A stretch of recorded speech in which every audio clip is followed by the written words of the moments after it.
சமீபத்தில் வெனிசுலாவில் நடந்த கலவரங்கள் அனைவருக்கும் தெரியும். அதேபோல ஈரான் விஷயத்திலும் தலையிட அடி போட்டுக் கொண்டிருக்கிறார் ட்ரம்ப். அங்கு நடைபெறும் போராட்டங்களை காரணமாக வைத்து ஈரானை வசைபாடிக் கொண்டிருக்கிறார். இதற்கு ஈரான் உயர்மட்ட தலைவர் அலி கமேனி தக்க பதிலடி கொடுத்திருக்கிறார். ஈரானில் இந்தியர்கள் கைது செய்யப்படுகிறார்களா? ஈரான் என்ன சொல்கிறது? அங்கு எதற்காக இணைய சேவை முடக்கி வைக்கப்பட்டுள்ளது? இந்த பதிவில் விரிவாக பார்க்கலாம். முதலில் ஈரானில் எதற்காக போராட்டம் நடக்கிறது என்பது பற்றி பார்க்கலாம். ஈரானில் கடந்த சில மாதங்களாக பொருளாதார நெருக்கடி தீவிரமடைந்துள்ளது. பணவீக்கம் கடுமையாக உயர்ந்துள்ளதால் அத்தியாவசிய பொருட்களின் விலை நாளுக்கு நாள் அதிகரித்து வருகிறது. இதனால் பொதுமக்களின் வாழ்வாதாரம் பெரிதும் பாதிக்கப்பட்டுள்ளது.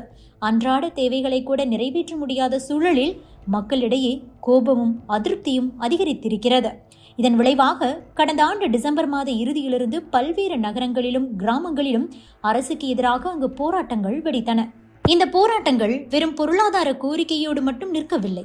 அரசியல் மாற்றத்தை கோரக்கூடிய வகையில் அது விரிவடைந்திருக்கிறது. குறிப்பாக 1979 ஆண்டு இஸ்லாமிய புரட்சிக்கு பிறகு மத குருக்கள் தலைமையிலான ஆட்சி நடைமுறையில் இருந்து வருகிறது. அந்த மரபே மாற்றப்பட வேண்டும் என்ற ஒரு கோரிக்கை அங்கு வைக்கப்படுகிறது. இப்போது போராட்டங்களில் வெளிப்படையாக அது முன்வைக்கப்பட்டுக் கொண்டிருக்கிறது.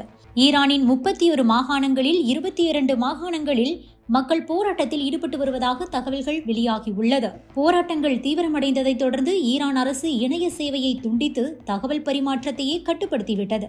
இது மக்களின் குரலை அடக்கக்கூடிய ஒரு முயற்சி என்று அமெரிக்கா குற்றம் சாட்டிக் கொண்டுள்ளது. தலைநகர் தெஹ்ரானில் போராட்டங்கள் கட்டுக்குள் கொண்டுவரப்பட்டுவிட்டது என்று ஈரான் ஊடகங்கள் செய்திகள் வெளியிடுவதாகவும் அது உண்மையை மறைக்கும் முயற்சி என்றும் அமெரிக்க துணை அதிபர் ஜே டி வான்ஸ் குற்றம் சாட்டியுள்ளார். இந்த சூழலில் அமெரிக்க அதிபர் டொனால்ட் ட்ரம்ப் என்ன சொல்லியிருக்கிறார் தெரியுமா? ஈரானில் அரசுக்கு எதிராக போராடும் மக்களுடன் அமெரிக்கா துணை நிற்கும்.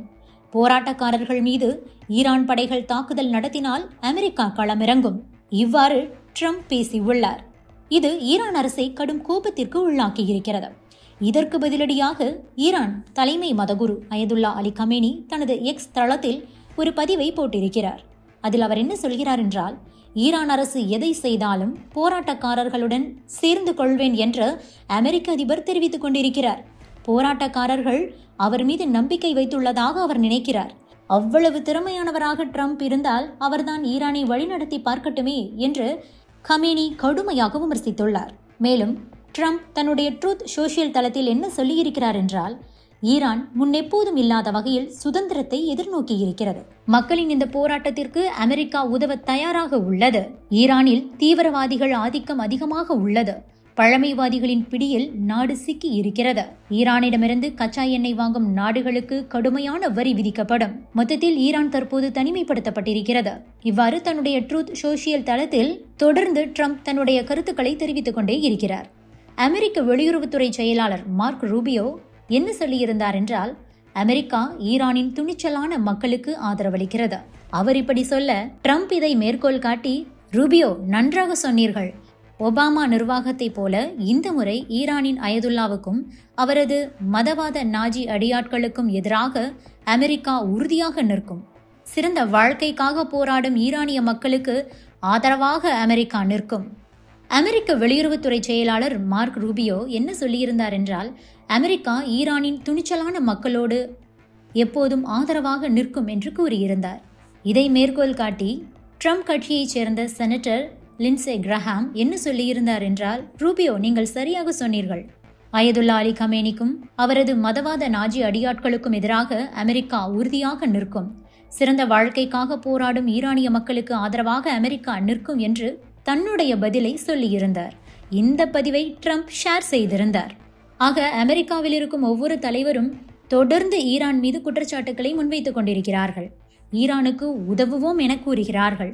இதையெல்லாம் வைத்து பார்க்கும்போது நிச்சயம் ஈரான் விஷயத்தில் அமெரிக்கா தலையிடும் என்றே எதிர்பார்க்கப்படுகிறது. இஸ்ரேல் உடனான உரசலின் போதே ஈரானின் அணு மையத்தை அமெரிக்கா நேரடியாக தாக்கி அழித்தது.